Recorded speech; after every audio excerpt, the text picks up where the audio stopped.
Mesdames et messieurs, bonjour. Nous irons au cœur des associations ce matin, pas pour faire la propagande d'une association, non. C'est beaucoup plus pour parler de l'engagement des jeunes dans les associations. Pourquoi ils s'engagent? Quel est l'impact de cet engagement sur le développement, également sur leur vie en tant que jeunes? Voilà notre thématique que nous avons amené pour donc échanger autour jeunes et associations. Pourquoi je m'engage? Voici les invités qui ont déjà répondu à ces échanges.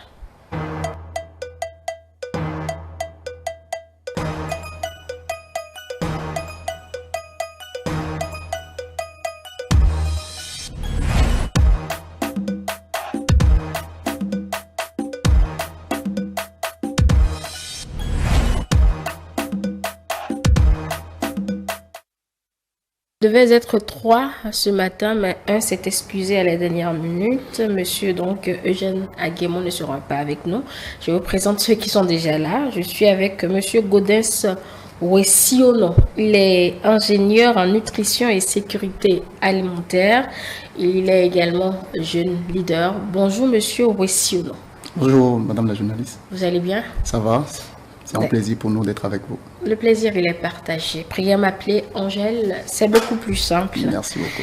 Antoine Dayou, juriste et également membre du réseau des alumni jeunes leaders du Bénin. Bonjour, Monsieur Dayou. Bonjour. Vous allez bien? Je vais bien. Bonjour, chères téléspectatrices et chers téléspectateurs. Je vais très bien. J'espère que vous aussi, vous vous portez très bien. Et je me réjouis de retrouver aujourd'hui Madame Angèle et de partager ces moments avec vous en cette nouvelle année. Et je profite de l'occasion pour présenter mes vœux les meilleurs à tous ceux et toutes celles qui nous suivent actuellement. Merci.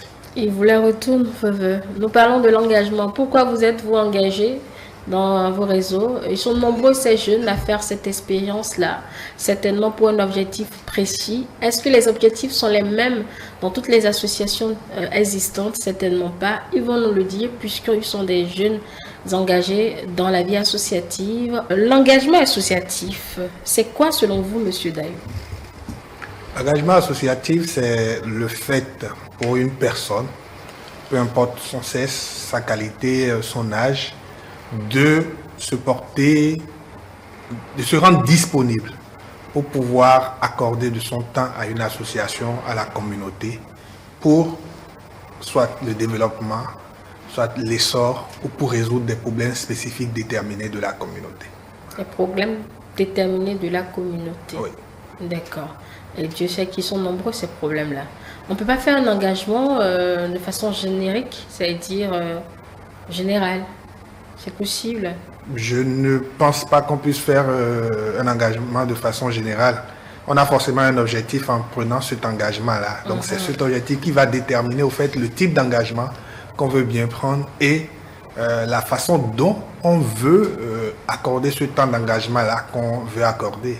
Parce que quand on va voir les différents types d'engagement, on va voir par exemple qu'il y a le salariat qui peut être un type d'engagement. Je choisis par exemple de ne travailler qu'avec des associations. Donc, c'est des associations qui me recrutent et pour lesquelles je travaille. Je choisis d'être bénévole dans des associations. Donc, je décide d'accorder de mon temps sans forcément être rémunéré sur ce travail-là que j'apporte pour la communauté.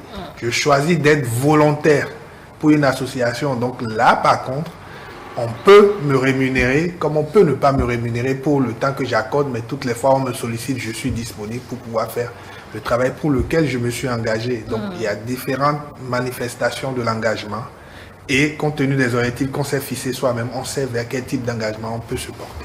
D'accord. Et vous, Monsieur Wessiono, l'engagement associatif, c'est quoi pour vous?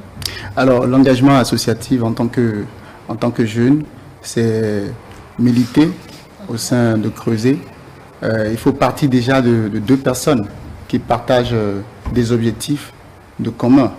Mais quand on rentre surtout dans le cadre de la vie associative, l'engagement associatif dénote la contribution, votre envie de contribuer aux actions de développement, soit dans votre communauté, ou bien on peut élargir même au niveau étatique. Donc, c'est la contribution, votre volonté de contribution, d'être actif dans les actions de développement de votre communauté proche ou de l'État en général, si on peut s'exprimer en ces termes. Alors vous, par exemple, vous avez décidé de faire l'expérience avec les jeunes leaders du Bénin. C'était quelle promotion? 2020. 2020. Alors, pourquoi vous êtes-vous engagé? Je me suis engagé parce que, comme tous les jeunes d'ailleurs, nous avons tous fait une école, nous avons tous eu à faire un apprentissage, une profession. Mais au-delà de ça, je ressentais en moi l'envie d'être plus utile à ma communauté, d'être plus utile, de me sentir vraiment utile d'une manière ou d'une autre. Donc, il fallait pour moi aller apprendre. Il fallait pour moi, pour cet objectif que j'ai, aller apprendre, aller sonder d'autres horizons, connaître d'autres personnes, nouer des relations. Et donc, c'était très important pour moi de m'engager dans une association, de m'engager aux côtés de gens qui ont déjà cette idéologie ou bien cette envie que j'ai de contribuer au développement de mon pays. Donc, c'est ce qui m'a amené à prendre le lead de m'engager, à prendre le lead de participer à ce programme. Et j'ai eu la chance d'être sélectionné. J'ai subi le programme et avec la grâce de Dieu, je pense que l'orientation est davantage plus claire par rapport à mon engagement. D'accord. Alors, précisément, ce programme, il est orienté, pour le peu qu'on voit, orienté plus sur la politique du Bénin. Si je me trompe, vous pouvez me recadrer. Mais pour manifester ou bien pour exprimer mieux cet engagement, est-ce que ce n'est pas mieux de le faire dans les associations, dans les clubs services et autres là? C'est vrai, on peut le faire dans les associations, mais vous savez, nous sommes dans un contexte aujourd'hui de développement où c'est le réseautage qui compte. Vous pouvez avoir l'envie de changer quelque chose, l'envie d'être actif dans quelque chose. Vous ne pouvez pas le faire seul. Je vais paraphraser peut-être un artiste français, Grand Corps Malade, qui dit tout seul je vais vite, mais ensemble on va plus loin. Donc on peut être dans une association, à deux dans une association, et se retrouver après dans un grand réseau. Donc le réseau, c'est vrai que l'émission c'est pas pour parler de notre réseau, mais nous sommes dans un réseau quand même qui réunit des jeunes qui sont déjà dans d'autres associations. Et donc c'est une famille encore plus large pour permettre d'aller de l'avant et d'atteindre avec beaucoup d'impact les objectifs que nous nous sommes fixés. Voilà, et vous, monsieur Lévard? Bon, déjà il faut reconnaître que mon engagement remonte à mon adolescence. Ayant fait un collège confessionnel tenu par des religieux, j'ai connu très tôt ce que c'est que l'engagement des jeunes. Et j'ai connu un mouvement de jeunes pour lequel on s'était engagé pour l'éducation des plus démunis. Donc je crois que déjà très tôt dans les années 2000, j'ai commencé déjà par m'engager pour l'éducation de plus démunis que moi. Et à la suite... Le plus démunis que vous? Le plus démunis que moi, j'estime que réussir déjà à avoir 3 repas par jour, à avoir un toit sur lequel on dort, sans que la pluie ne vous embête, sans que le soleil ne vous embête, sans que les intempéries ne vous embêtent, et réussir à se déplacer, que ce soit dans les villes urbaines, rurales ou semi-urbaines, c'est déjà être considéré comme n'étant pas démuni. Donc je parle au fait de ces populations-là qui éprouvent des difficultés pour pouvoir accéder à l'éducation. Donc nous nous sommes engagés pour pouvoir assurer l'éducation des personnes les plus démunies que nous. Et comme je l'ai dit, moi j'étais dans un établissement catholique. Donc étant déjà un établissement privé et en plus catholique, ça veut dire quand même que nos parents ont essayé quand même de mettre les moyens qu'il fallait pour nous permettre d'avoir une éducation qui se devait. Et nous, nous sommes en retour engagés maintenant à fournir l'éducation comme cela se devait aux personnes qui n'avaient pas peut-être ces privilèges-là que nous avons. La rareté parfois des cours qui s'observaient dans certains établissements, la perturbation des cours, le manque de disponibilité d'enseignants qualifiés. Donc nous avons estimé qu'il fallait qu'on s'engage au fait pour l'éducation des personnes les plus démunies. Et qu'est-ce que nous faisons? C'était déjà de mobiliser des petites cotisations, de rares cotisations, pour pouvoir payer la contribution à ces enfants qui étaient dans les communautés dans lesquelles nous vivons, pour pouvoir leur permettre au fait de pouvoir suivre convenablement les cours et de ne pas être renvoyés pour défaut de contribution, etc. et aussi de voir aussi comment on pouvait aussi intéresser les enseignants pour qu'ils ne puissent pas laisser les élèves et les écoliers pour vaquer à d'autres occupations. Voilà à peu près ce que nous faisons. Et comme c'était un établissement confessionnel, on y a ajouté au fait les exercices d'accompagnement religieux de foi.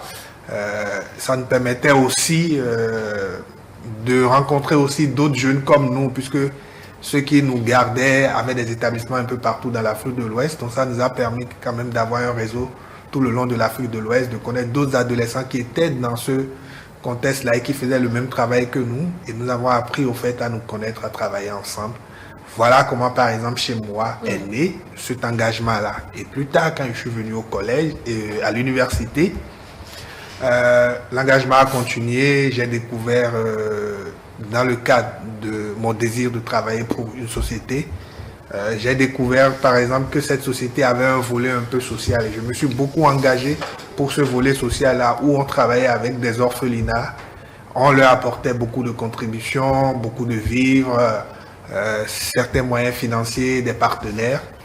Et ayant travaillé avec cette organisation pendant quelques temps, par la suite, j'ai estimé que j'avais l'expérience nécessaire, qu'il fallait maintenant que moi-même je puisse conduire une vision.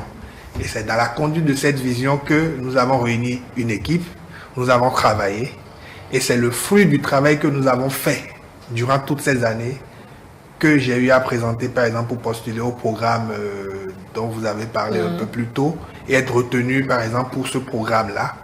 Et justement, c'est toujours grâce au fruit de ce travail-là que je me suis retrouvé, par exemple, en 2019 à Addis Abeba, au siège de l'Union africaine, pour justement apprendre à travailler avec d'autres jeunes qui sont venus de la diaspora, mais de tout le continent africain. Donc, je peux vous dire que, au-delà de tout, au-delà des différents sacrifices que nous faisons chaque jour pour l'engagement, pour la communauté, pour la société, nous avons aussi des retours. Et il faut savoir apprécier le minimum que nous avons pour pouvoir apprécier les grandes choses qui nous arrivent. Et je vous ai donné quelques exemples de ce que moi, par exemple, j'ai pu en tirer. C'est vrai que ce n'était pas gagné d'avance. Je me suis jeté dedans, j'ai découvert ce milieu-là et j'avoue ne pas avoir été déçu. D'accord. Alors, en termes d'implication, cela impose quoi cet engagement? Parce que déjà beaucoup de temps, je note, beaucoup de temps, mais en dehors du temps. Ça nécessite beaucoup de sacrifices. Il ne faut pas qu'on se mente et il ne faut pas qu'on se leurre. Ça nécessite beaucoup de sacrifices, beaucoup de responsabilités.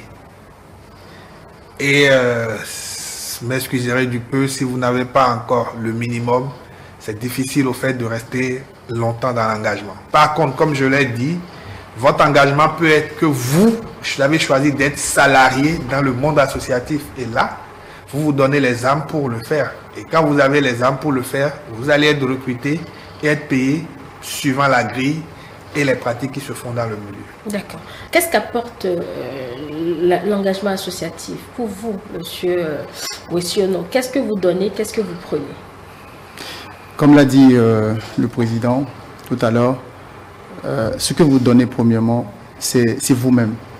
Vous vous donnez complètement et c'est votre sacrifice au fait. Vous vous sacrifiez pour la cause commune, pour les objectifs que vous vous êtes fixés en association. Je compléterai le président en disant que ce n'est pas le cadre idéal que moi je souhaite même pour les associations, ce n'est même pas forcément qu'il y ait une rémunération à la fin. Parce que quand on parle ici de l'engagement, c'est que la personne puisse mettre vraiment tout de lui à la disposition de l'association pour que ça puisse aller d'avant. C'est disponibilité entièrement. Vous devez vraiment être disponible, vous devez vraiment donner du temps à votre association pour pouvoir aller de l'avant. Maintenant, pour revenir à votre question, je dirais que non seulement il faut le temps que vous allez donner par rapport à l'association, mais vous devez également chercher à apprendre des autres, comme je l'ai dit tout à l'heure. Vous devez chercher à vous mettre à la disposition de l'association. Vous devez faire en sorte que de ne pas tout le temps vouloir forcément imposer vos idées. Quand vous venez dans une association, c'est pour apprendre à être élastique. Et moi, j'ai appris ça. apprendre à être élastique. Ça veut dire quoi? Élastique voudrait dire que vous ne pouvez pas être figé sur vos idées. Vous ne pouvez pas dire dans une association, c'est mes idées qui vont passer, rien que mes idées. Parce que la majorité des associations ont cette difficulté-là, où c'est une seule personne qui veut s'imposer. Donc vous êtes là pour apprendre des autres. Dans une association, on a souvent peut-être des personnes à fort caractère. On en a d'autres qui n'ont pas forcément de très fort caractère. Et la vie vous oblige à travailler ensemble. Donc je dirais, pour partir par exemple des formations que nous avons reçues à l'école, on nous met, comme je l'ai dit tout à l'heure, devant des épreuves. On dit chacun devant son épreuve. Vous planchez devant les épreuves, vous avez des diplômes après, vous sortez et on vous met sur le marché de l'emploi. Difficilement, quand vous vous retrouvez dans un cercle, il faut travailler avec d'autres personnes recrutées au même titre que vous avez de la difficulté à le faire. Donc dans l'engagement associatif, vous gagnez de la façon dont il faut vous mettre à disposition des autres, dans la façon dont il faut chercher des solutions à des problèmes ensemble. Donc, vous pouvez apporter un minimum dans une solution grande trouvée. Vous avez été aussi actif. Donc, voilà un peu ce que je vous dis. D'accord. Donc, on vous apprend le travail en équipe, c'est ce que j'ai retenu. Le travail en équipe, essentiellement, le travail en équipe. Exactement. Et vous donner de votre temps. D'accord. Est-ce qu'il faut choisir son association selon son domaine de compétences? Forcément. Vous, par exemple, vous êtes ingénieur en nutrition et sécurité alimentaire. Non, pas forcément dans son domaine de compétences. On peut le choisir dans son domaine de compétences. D'accord? Mais quand je suis jeune et je veux m'engager, je peux m'engager dans mon domaine de compétences. Mais au même moment, moi je dis souvent que l'engagement, c'est d'abord, ça part de là où vous vivez. Votre entourage, qu'est-ce que vous voulez apporter? Dieu nous a donné la possibilité de naître forcément quelque part. Alors quand vous naissez quelque part, c'est pour être une ressource humaine utilisable par ce lieu-là. Donc, les problèmes de la vie quotidienne sont énormes. Quand on prend par exemple une communauté où les gens doivent aller à l'école, il n'y a pas assez de modules de classe. Quand on prend une communauté, les gens doivent aller à l'hôpital, il n'y a pas assez de centres de santé. Donc, vous pouvez vous engager par votre compétence à faire en sorte que dans votre milieu, dans votre entourage immédiat, votre milieu immédiat, vous pouvez être efficace à travers votre association à apporter en plus. Le gouvernement peut émettre des idées de projets qui vont couvrir votre zone. Et vous vous mettez beaucoup plus ensemble, vous mettez ensemble avec d'autres personnes qui partagent les mêmes idées que vous, d'accompagner le gouvernement. Donc je dirais que l'association, la vie associative ou bien l'engagement associatif, vous n'êtes pas là pour réclamer. Vous n'êtes pas là seulement pour dire on a besoin de telle chose, on n'a pas eu. Vous êtes là pour accompagner la ligne directionnelle donnée par l'État dans tel ou tel domaine. Donc vous êtes un levier de plus pour l'État pour atteindre ses objectifs, si on peut vraiment s'exprimer en ces termes. Oui, je vous repose la même question à vous, Monsieur Dayou. Je demandais s'il fallait choisir son association selon le domaine dans lequel on a travaillé ou bien qu'on travaille, pour mieux capter le gain qu'il faut. Bon, je vais essayer d'être à cheval entre les deux. Quand il dit je vais essayer d'être à cheval entre les deux, c'est que oui, il faut choisir son domaine d'activité, ce qui est d'ailleurs très bien, ça permet d'acquérir de l'expérience. Mais parfois, on n'a pas besoin forcément de choisir son domaine d'activité pour réellement montrer qu'on a de l'expérience. Et c'est pas pour lui jeter des fleurs. Monsieur Roissy-Ono qui est là, il rédige très bien des thèmes de référence. Donc, pourtant, il est nutritionniste. Alors, c'est juste pour dire... C'est son association qui lui a appris, c'est ça? Bon, il nous le dira. Parce que c'est vous qui témoignez sur lui. Oui, mais je témoigne parce que j'ai été témoin de ça. D'accord. Vous comprenez? Donc, si j'en témoigne, c'est parce que j'ai été témoin de ça. Je ne sais pas où il a appris.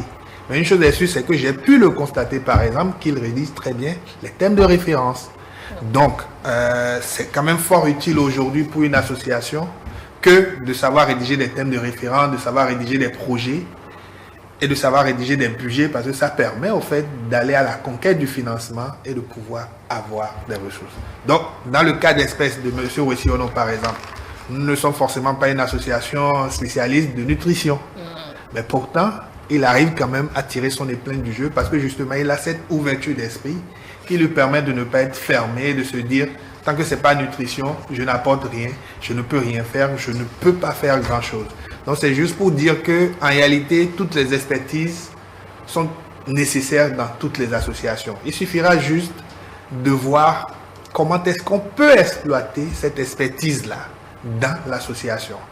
Donc, si vous avez affaire à des dirigeants qui sont très ouverts d'esprit et que vous vous rapprochez d'eux pour dire « je veux accorder de mon temps », s'ils vous écoutent et qu'ils voient votre profil, eux, ils sauront comment vous orienter pour que vous soyez utile pour l'association et pour la communauté. Maintenant, si forcément, ils n'ont pas cette ouverture d'esprit, ils ne sauront pas comment vous orienter, permettre au fait à ce que l'association puisse aussi atteindre ses objectifs. Donc, il faut une ouverture d'esprit de part et d'autre.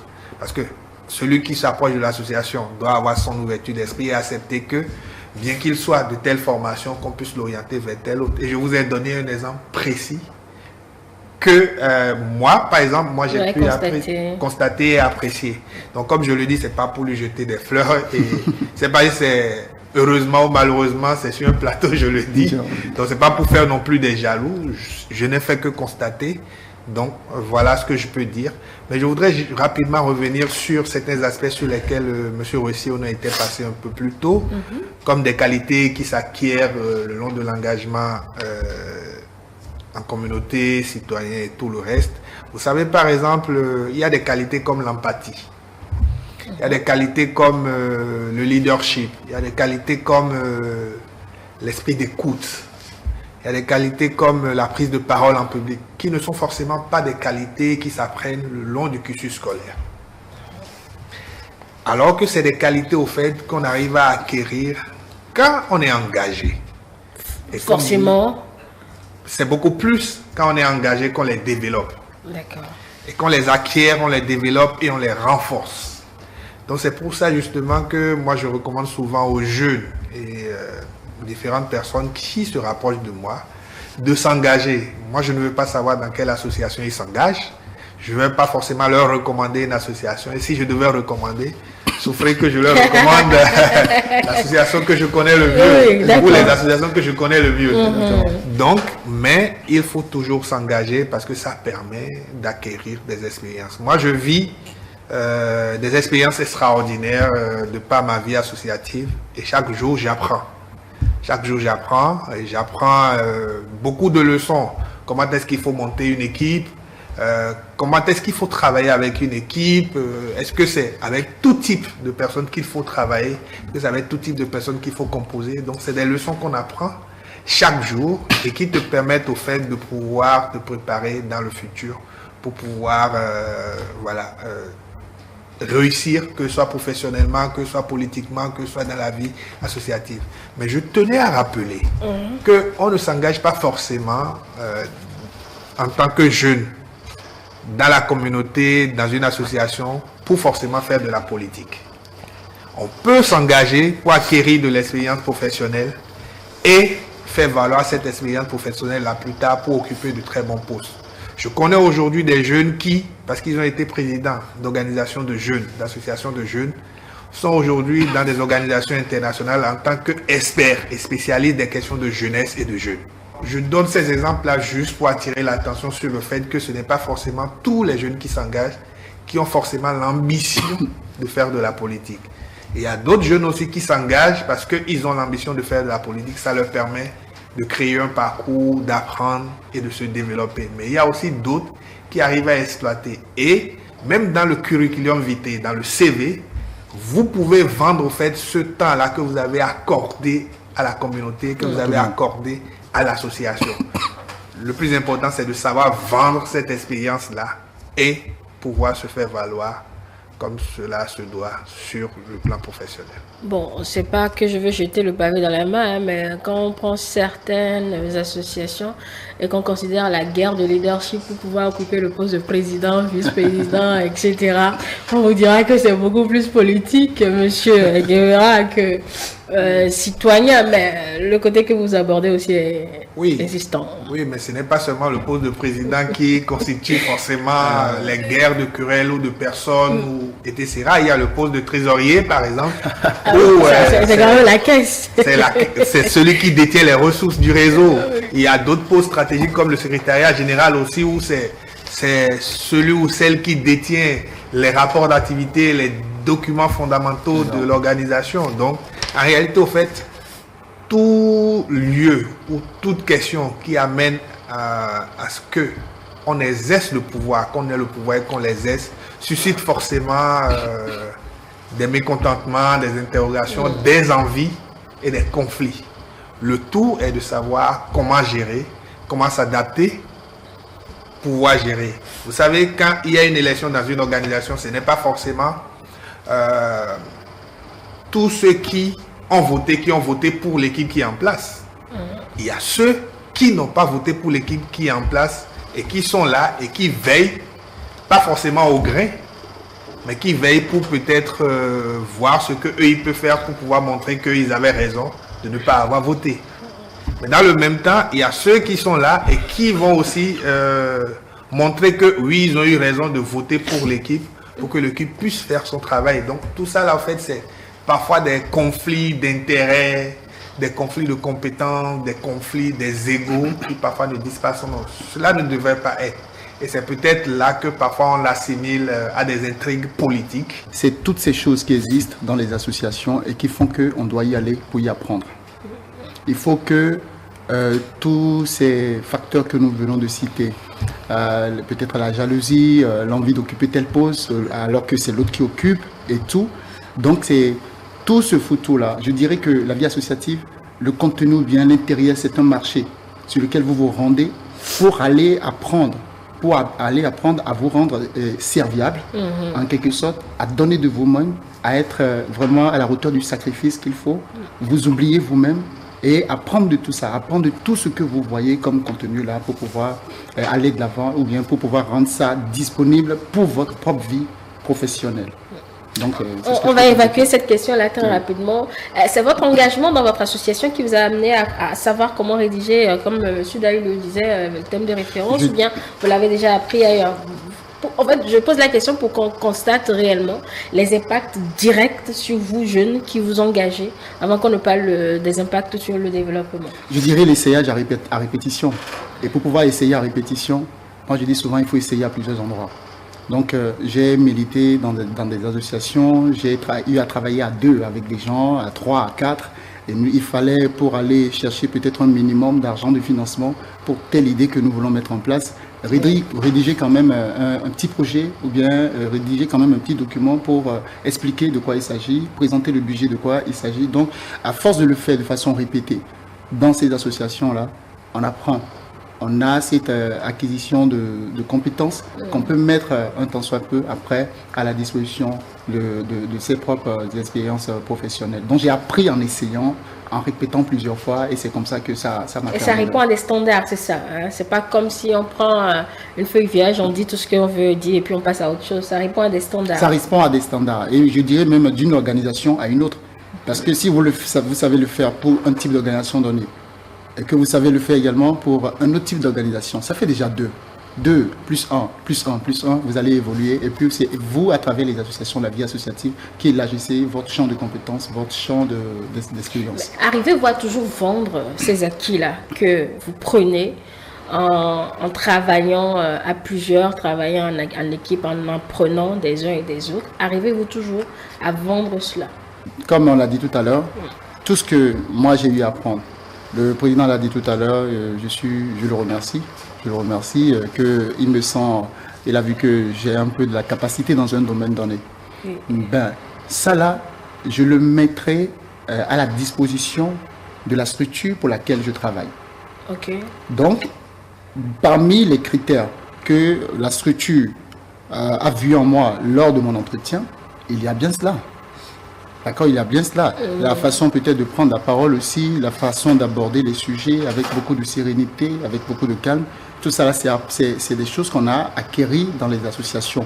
Et donc, quand on met ça, on translate ça vers le domaine professionnel, ça peut servir lors d'un entretien. Ça peut servir à ce que ça soit votre patron qui vous recrute sur la base de ça, qui vous confie encore davantage de choses. Donc, à travers les choses qu'on vous confie, à travers la confiance qu'on vous fait, vous rémunérez déjà ce que vous avez appris. Vous rémunérez déjà ce que vous avez appris. Donc, je suppose que si vous, à iTélé aujourd'hui, le patron confie beaucoup de choses, vous confie beaucoup de choses, vous permet d'aller à des ateliers, vous permet d'aller à des endroits où vous serez rémunéré. C'est ce que vous avez appris déjà, que vous êtes en train de rémunérer. Donc, c'est en quelque sorte ça. D'accord. Monsieur Nayou, dites-moi, vous, impact direct sur vous, c'est quoi? Vous avez donné l'exemple de l'autre. Pour vous, directement, c'est quoi? Oui, à l'entame, j'ai dit, par exemple, que je me suis retrouvé à Addis Abeba. Oui, mais à faire quoi? Pas. Mais c'est ça, je dis. D'abord, j'ai fait du réseautage.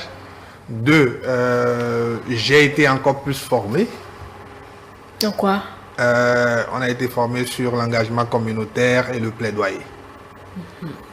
Ensuite, voilà, nous nous sommes retrouvés, comme je l'ai dit, avec plus d'une centaine de jeunes qui sont venus d'un peu partout d'Afrique et de la diaspora. C'est des jeunes aujourd'hui avec qui je discute de tu à toi, avec qui nous avons des projets en commun que nous essayons de mettre en œuvre. Mais au-delà de ça, on a parlé tout à l'heure de l'exemple de M. Russi ou non.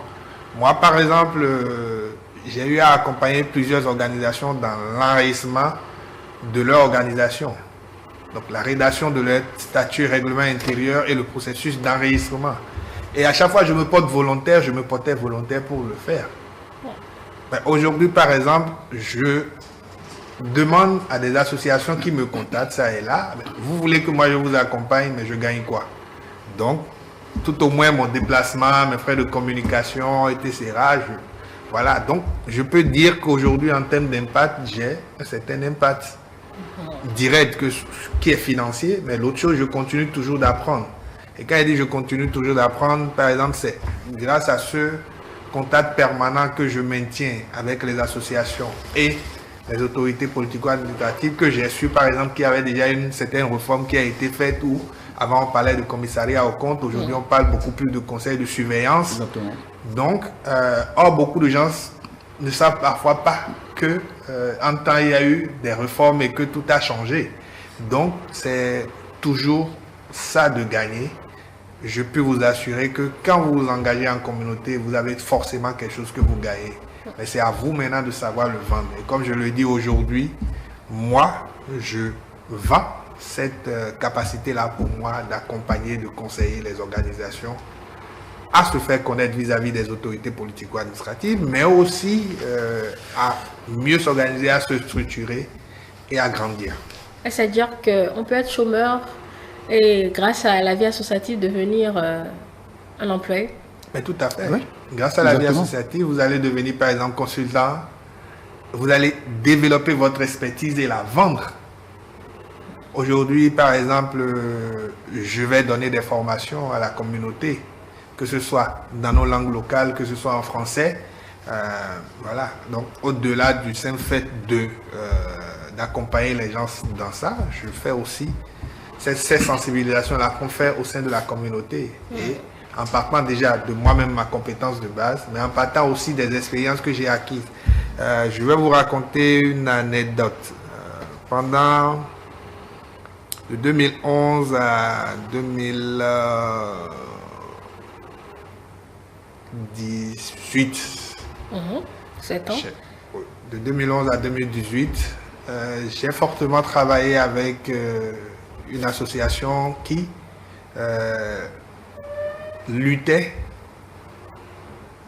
qui intervient dans la prévention des maladies cardiovasculaires.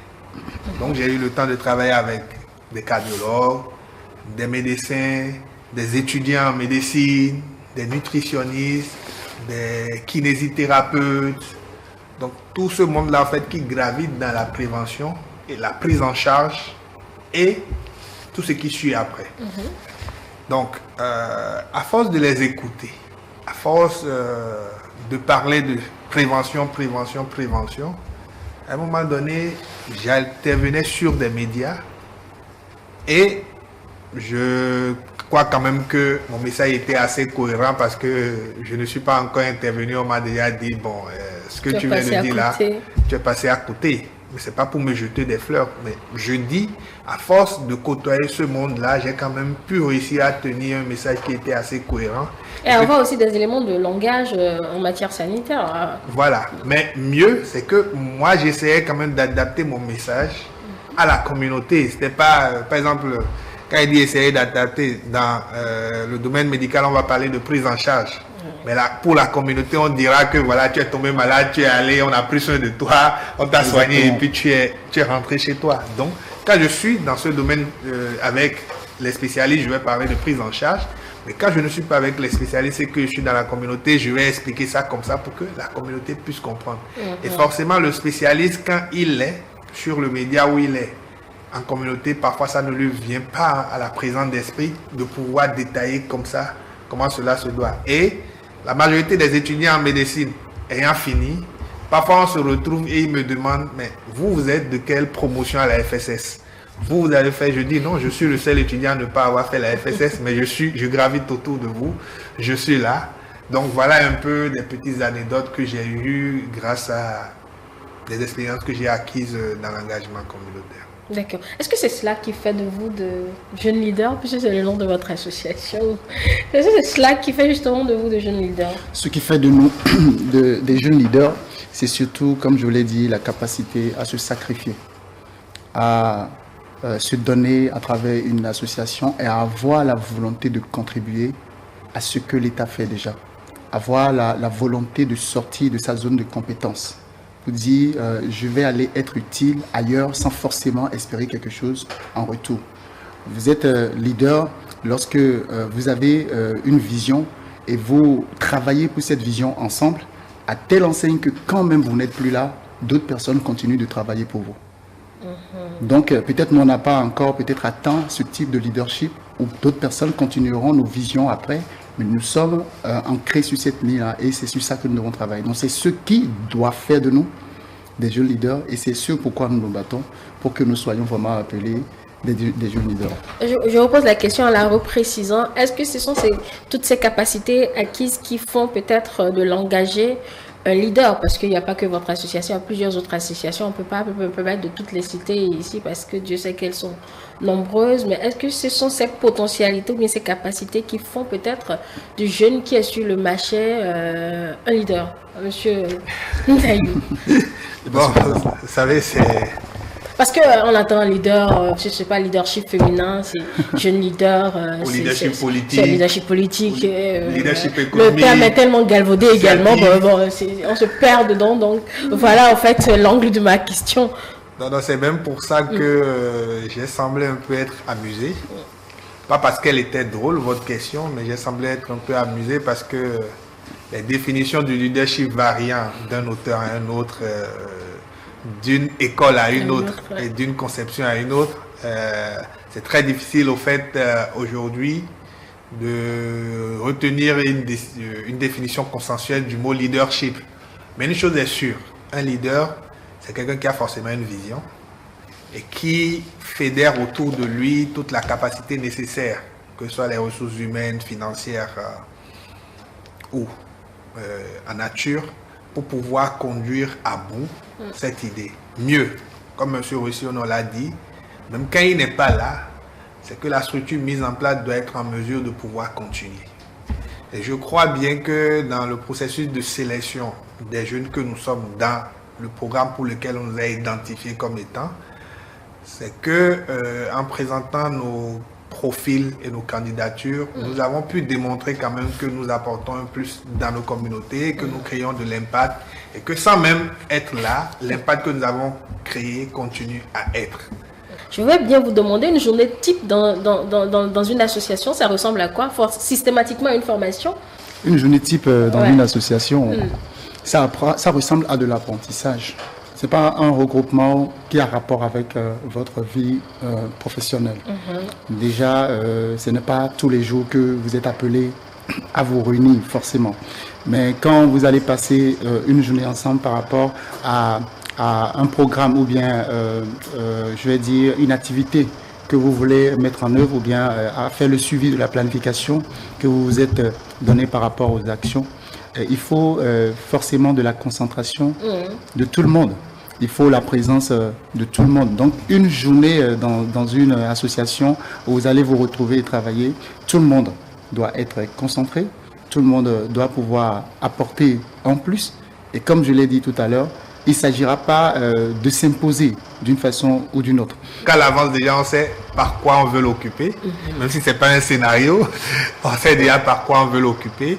Mais généralement, les journées qui ressemblent souvent à des journées types, c'est l'Assemblée générale, où, par exemple, on sait déjà qu'au cours de la journée, il y aura présentation de tel et tel rapport, amendement, vote de tel ou tel document essentiel ou du PTA, élection peut-être des membres en temps, etc., etc. Ça, c'est une journée, par exemple, type d'une association. On peut se réunir, par exemple, parce qu'on veut travailler sur un appel à projet qu'on doit soumettre dans quelques jours. Donc, on se réunit pour repartir les tâches. On se réunit après pour voir si les tâches ont réellement été accomplies, quand cela se voit, voir la cohésion qu'il y a dans le document, voir les petites coquilles qu'il y a et puis le déposer. On peut se réunir parce que, voilà, on a un partenaire important qui veut venir nous rendre visite et qui, dans le cadre de la visite, il faut la préparer. Donc, il y a autant d'aspects. Ou aller sur le terrain aussi. Ou aller sur le terrain. Dans votre association, vous allez sur le terrain, je ne sais pas. Mais tout à fait. C'est parce qu'on n'est pas forcément là pour parler de notre association que peut-être qu'on ne rentre pas dans certains détails très subtils de l'association. Oui, il nous arrive d'aller sur le terrain. Nous organisons par exemple une activité majeure, dont je ne dirai pas forcément le nom, mais qui couvre les 12 départements du Bénin. Et nous arrivons à déployer quand même des volontaires et des bénévoles sur l'ensemble du territoire national. Nous avons des structures au niveau des départements qui travaillent et qui représentent l'association dans ces départements. Donc, nous avons cette capacité-là aujourd'hui de travailler de façon simultanée dans les 12 départements du Bénin. Donc, c'est clair que vous êtes occupé, vous ne venez pas en promenade, en fait. Non. D'accord. On va marquer une coup de pause et revenir cette fois-ci pour aborder l'impact sur le développement. Allez, on va faire la courte pause et revenir après. Acquérir des connaissances autres que celles que l'école enseigne et être utile à sa communauté. C'est le fondement majeur du militantisme de ces jeunes interrogés. Si pour les uns, ce volontariat a démarré un peu plus tôt, pour les autres, la disponibilité s'est exprimée plus tard. Mais l'objectif reste le même, être une source d'information et d'appui pour ses pairs. Je me suis engagé parce que je pense que le développement de notre continent et de notre pays dépend de l'engagement de chacun de ses fils. Et il n'y aura de grandes nations béninoises sauf s'il y a des hommes et femmes engagés pour des causes et des valeurs. Alors d'abord, l'engagement civique, l'engagement pour des causes et des valeurs, ce que ça apporte d'abord, c'est la satisfaction morale, ce sentiment de se savoir utile à sa communauté et surtout ce sentiment de se savoir immortel, d'être utile à son pays, d'apporter sa pierre à la construction de notre pays. Le simple fait de savoir que quelqu'un est heureux juste à cause de notre engagement, c'est un plaisir énorme. Et comme l'a dit Desmond Tutu, c'est tous ces petits bouts de bien mis ensemble qui vont contribuer à développer notre pays. Et en tant que patriotes, nous pensons qu'il est important que chaque jeune de ce pays puisse œuvrer pour une cause. Il faut dire que mon engagement remonte à mes 12 ans, où je n'étais qu'une jeune fille en quête de savoir par rapport à mes droits et ensuite par rapport à comment m'affirmer en tant que jeune fille. Et c'est là que j'ai rencontré le programme Amour et Vie où j'ai appris beaucoup de choses. Puis à la fin de mon cursus scolaire, je me suis dit pourquoi ne pas être aussi un modèle pour d'autres jeunes femmes et jeunes filles du moins de mon âge. Et pourquoi ne pas m'engager à promouvoir les informations fiables en matière de sexualité, parce que c'est surtout ce que m'a appris le programme. Et donc, je me suis engagée avec le programme Amour et Vie en tant que pigiste et au niveau du programme. Et c'est là que j'ai commencé par produire non seulement des contenus de sensibilisation sur la santé sexuelle et reproductive, mais également à participer aux campagnes de sensibilisation organisées sur le terrain. Et voilà, mon engagement a commencé comme ça. Et à l'université, parce que j'étais aussi à l'université, et je n'hésitais pas à être une source d'information pour mes pairs. Donc, pour toutes les questions qui englobaient les violences basées sur le genre, ou le harcèlement surtout, parce que en tant que jeune fille en milieu universitaire, on subit beaucoup le harcèlement, qu'on le veuille ou pas. Et je m'étais décidée à être une oreille pour mes camarades filles et aussi à les aider dans le processus de dénonciation. Le choix se fait selon le vécu, l'environnement, bref, les expériences, racontent ces autres jeunes. Ça dépend de là où vous êtes né et ça dépend de votre environnement immédiat. Et très tôt, moi, j'ai vu naître mon engagement depuis le cours secondaire où on faisait les sensibilisations, on faisait les journées de salubrité et tout. Et j'aime bien aller porter l'information, j'aime bien être dans mes camarades et leur porter l'information. Donc ce qui fait, vous voyez, aujourd'hui, nous sommes au campus et avec mon titre de scout, je dirais, nous sommes en train d'aider les étudiants. Ceux qui veulent imprimer leurs fiches, ils sont d'un côté. Ceux qui veulent faire les validations, ils sont d'un côté. Je suis rentré dans la vie associative, je dirais, par Madame Elena Kapochichi. Quand j'ai franchi le pas de l'université, en première année, en 2019-2020, j'ai fait sa rencontre. Quand je me suis inscrit au programme du volontariat VED et CVRI UAC, qui est aujourd'hui fermé, on avait un programme de 6 mois de stage professionnel. C'est dans le cadre de la recherche de la structure qui pouvait m'accueillir pour mon stage que j'ai rencontré l'ONG Famille de Développement. Une fois là-bas, j'avais pour objectif juste de remplir une formalité académique et de pouvoir évoluer. Mais quand je suis arrivé, l'organisation a réveillé en moi, je dirais, un petit passé que j'ai vécu. L'organisation défend les droits des filles et des femmes. Et ayant grandi dans un milieu plus ou moins violenté, une famille violentée, quand même, où la violence était un peu plus ou moins présente. J'ai grandi dans une famille du Nord, je suis du Nord Bénin. Et donc, j'ai vu tout à coup que je pouvais aussi apporter quelque chose pour essayer de contrer ce fléau dans lequel j'ai grandi. Donc, c'est ainsi que j'ai suivi ces pas. Tout ce que me donnait comme enseignement, je l'ai suivi à la lettre. Et finalement, je me suis retrouvé dans un milieu où je me sens à l'aise. Être avec les communautés, être avec les jeunes. J'ai commencé d'abord avec les enfants, en animant l'espace amis des enfants, EAE, en contexte de Covid, qui vise à donner de l'épanouissement aux enfants en cas de crise. Et j'ai dit, tiens, si j'arrive quand même à aider ces enfants, ça veut dire que je peux encore faire plus. Les motivations ne sont forcément pas les mêmes, mais le désir d'apprendre et d'être impactant ne change pas. L'ambition et les objectifs connus, ces jeunes se sont laissés à ce qu'ils apprennent quand ils se retrouvent dans leurs mouvements respectifs. Et cela leur a permis de planifier leur vie privée et professionnelle. Cet engagement m'apporte beaucoup, je vais dire énormément même, dans ma vie, que ce soit personnelle, professionnelle et professionnelle. Et cet engagement m'a permis très tôt de me spécialiser. Est-ce que je veux communiquer sur tout ou je veux choisir des thématiques de communication? Et c'est là que j'ai vu que c'était ultime pour moi de communiquer sur les droits, la santé sexuelle, la santé reproductive et pourquoi pas sur les thématiques même de l'autonomisation et du leadership des jeunes filles et jeunes femmes. Et à juste titre, je me suis orientée vers le journalisme aussi, toujours pour le faire. En fait, c'est cet engagement qui m'a permis de comprendre que le journalisme aussi est un moyen fort de faire passer les messages. Et donc, j'ai rejoint la presse universitaire où j'écrivais un peu de tout sur ce qui concerne le bien-être des filles et des femmes. Je me souviens qu'à l'époque, je me suis inscrite sur la rubrique santé et féminin. Et donc, ça me permettait d'aborder un peu de tout. Maintenant, dans la vie professionnelle, toujours, je vais dire, cet engagement m'a permis de rejoindre aujourd'hui Plan International Bénin en tant que spécialiste de communication en santé sexuelle et reproductive. Donc, ça m'a permis de me spécialiser tout court pour faire court. Maintenant, dans ma vie personnelle, je suis passionnée par le commerce et c'est grâce aux différentes activités que je fais que je me suis dit, la plupart des filles traînent des problèmes d'infection.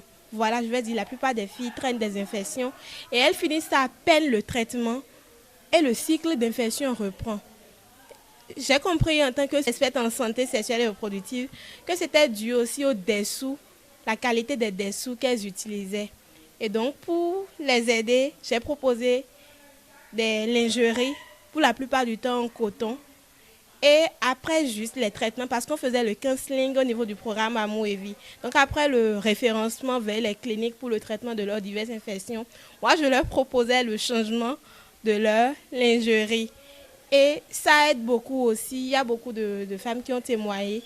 Donc Cet engagement m'a permis aussi de démarrer l'entrepreneuriat. Quand on s'engage d'abord pour soi, avant de s'engager pour les autres. Lorsque un jeune décide de s'engager pour des causes et des valeurs, d'abord, l'impact personnel pour lui, c'est que vous avez d'abord, vous faites connaître d'abord, vous avez un carnet d'adresses plus ou moins lourd.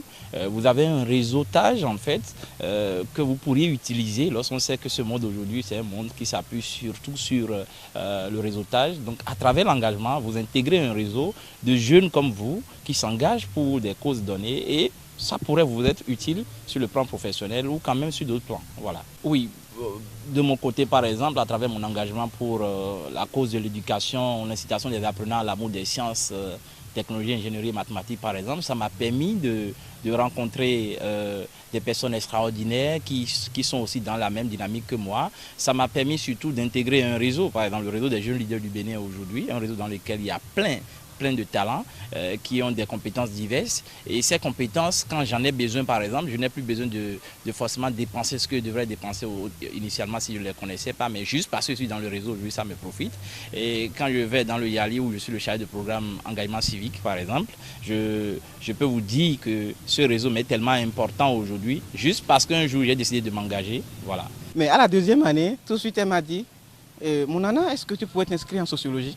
Vu que c'était une dame qui me donnait toujours des conseils qui allaient toujours bien pour moi, je n'ai même pas discuté. Elle a dit, va prendre des renseignements et ensuite dis-moi combien ça coûtera pour l'inscription. Quand je suis arrivé, je me suis rendu compte que c'était juste un truc d'environ 2000 francs pour les frais de dossier. Rapidement, j'ai déposé le dossier et j'ai commencé les cours de sociologie. Quand j'ai commencé les cours au département de sociologie et anthropologie, j'ai vu que ça répondait encore même plus que ce que je faisais avec au programme de volontariat. Et c'est ainsi que j'ai continué. Mais quand je me retrouve, je reçois les notions au cours, et dans les amphithéâtres, je sors, je me rends compte que la théorie qu'on me rencontre là-bas, c'est ça exactement, c'est la pratique de ça que je vis sur le terrain. À titre d'exemple, c'est en troisième année d'université que moi j'ai rencontré un cours qui parlait de la conception et de la gestion des projets. Alors qu'au sein de l'ONG Famille Industrielle Développement, ce sont des trucs que j'ai déjà vécu. J'ai déjà participé à la conception des projets avec des experts de l'organisation. Et ils m'ont confié la responsabilité de coordonner certains projets, en l'occurrence par exemple celui de l'amélioration des conditions de vie et de prise en charge des survivants de VBG au sein de la commune. Un projet que nous avons piloté tout récemment même. Et vous voyez, sur le plan professionnel aujourd'hui, je dirais que c'est pas pour me vanter, mais quand je prends le cas de mes camarades d'amphithéâtre qui ont juste passé les 3 années entre les 4 murs des amphithéâtres et moi, sans vous mentir, il y a une différence. J'ai appris beaucoup et énormément de choses. À partir du programme Amour et Vie où j'ai été stagiaire pendant près de 4 ans, j'ai appris beaucoup de choses. Et grâce à ça, aujourd'hui, avec JVS, je suis point focal, je suis chargé des activités communautaires. Je n'ai pas fait ça à l'université, je n'ai pas fait ça au cours secondaire. Mais avec mon parcours d'engagement associatif, avec mon parcours où j'ai appris, je me suis donné, j'ai appris avec l'humilité bien sûr, j'ai appris beaucoup de choses. Et aujourd'hui, honnêtement, ça paie. Je vis grâce à ça. Et quand je travaille, j'ai ce qu'il faut. Et à la fin du mois, je me gère. Ce n'est pas pour autant. Dedans aussi, il y a le bénévolat. Ce n'est pas tout le temps. Ce n'est pas tout le temps gagner de l'argent. Non. Parfois, on fait le bénévolat. Et quand tu rentres un peu dans le volontariat ou quand vous faites des activités, il y a des à côté, vous prenez. Ce n'est pas pour autant. Il faut dire que quand tu es dans le volontariat, il faut de l'argent, il faut de l'argent. Il faut se sacrifier. Il faut se sacrifier. Et il faut toujours garder sa source de motivation si tu veux vraiment, vraiment, vraiment évoluer. Pour ces expériences racontées, le maître mot reste le sacrifice pour un impact direct sur le volontaire, mais également sur le développement de sa communauté. C'est aussi un secteur qui offre des possibilités d'emploi. Quand vous rentrez dans la vie associative, ces deux choses, ne vous attendez pas à tout de suite vous faire de l'argent. Non. C'est un processus d'apprentissage. Et à un jeune aujourd'hui qui n'est pas dans une organisation ou dans une association, moi je lui dirais, si la personne pense qu'il a un engagement ou une motivation, la personne peut faire son pas, rentrer dans une organisation, si vraiment la personne épouse les idéologies de l'organisation, bien sûr. Parce qu'il ne faut pas rentrer dans une organisation pour rentrer dans une organisation. Tu rentres dans une organisation parce que tu as déjà fait tu as déjà eu le temps d'analyser les organisations et ceux qui correspondent à tes valeurs. Et là, tu vas commencer par apprendre. Moi, aujourd'hui, je dirais, je sais comment comment dire, les pièces comptables aujourd'hui, comment est-ce qu'il faut gérer les pièces comptables, en tout cas tout ce qui a trait à la comptabilité. C'est parce qu'à un moment donné, j'ai appris à faire les requêtes. Et quand on parle de requêtes, c'est l'argent. Et quand tu ne sais pas gérer l'argent sur les activités, si tu ne sais pas faire, tu vas rembourser. Donc, c'est un processus, c'est un apprentissage. Et si tu es jeune et que tu veux vraiment apprendre, moi, je te dirais de rentrer dans les associations de jeunes. Un mot à l'endroit de la jeunesse, je dirais, j'inviterai mes pères jeunes à s'engager pour des causes et des valeurs. Autant que nous sommes, nous pouvons nous engager pour des causes et des valeurs. Et comme je l'ai dit dans mes propos liminaires, ce n'est qu'à travers ces petits bouts d'engagement que chacun d'entre nous décidera de faire. Ce n'est qu'à travers cela que le développement de notre pays sera réellement acté. Nous ne devons pas attendre quelqu'un, comme l'a dit le président Kennedy. Do not ask what your country can do for you, but ask what you can do for your country. Ce qui est important pour nous, c'est de demander à chaque fois qu'est-ce que nous pouvons apporter à notre pays. Et autant que nous sommes chez jeunes, nous pouvons apporter quelque chose à notre pays. Voilà. Je m'y suis donné sans attendre forcément de l'argent, parce que c'est de ça qu'il s'agit. Je n'y allais pas à cause de l'argent, mais pour donner, recevoir. En termes de connaissances. La preuve, mon mentor aujourd'hui, c'est quelqu'un que j'ai rencontré dans l'engagement et elle a été une source d'inspiration pour moi. Et pour des questions où elle ne pouvait forcément pas m'aider, elle m'orientait aussi vers d'autres personnes, toujours dans le domaine, qui m'ont beaucoup coachée. Et ça fait que je suis la meilleure version, si je peux le dire, de moi-même aujourd'hui. L'engagement, c'est beaucoup de temps. Et c'est avant tout de la passion. Il faut être passionné par ce que vous faites. Si vous n'êtes pas passionné, très tôt, vous allez vous perdre. Ou si vous êtes motivé par l'argent, très tôt, vous allez vous perdre. C'est un engagement personnel, d'abord, à donner de son temps, de son énergie à un groupe et à développer une thématique qui vous passionne. Du coup, quand on est jeune, pour faire de l'engagement, il ne faut pas choisir tout et n'importe quoi. Et même en étant dedans, il faut savoir aussi construire son réseau. S'il y a une chose que j'ai oublié de dire, mon réseau aujourd'hui, ce sont des personnes qui ne sont forcément pas militants, mais que j'ai rencontrées dans le processus. Donc, il ne faut pas oublier d'avoir son réseau, de construire son réseau, même si vous êtes fait de petites personnes. Quand je dis petites personnes, pas forcément des personnes qui ont déjà tout, mais des personnes qui sont en quête de savoir et qui en même temps ont envie de donner quelque chose. C'est la base de l'engagement. Nous sommes dans une société ou dans un monde où l'employabilité est devenue une chose très difficile pour la jeunesse. Trouver un emploi aujourd'hui, c'est très compliqué. Et on a besoin des gens qui remplissent tous les critères, le savoir-faire et le savoir-être.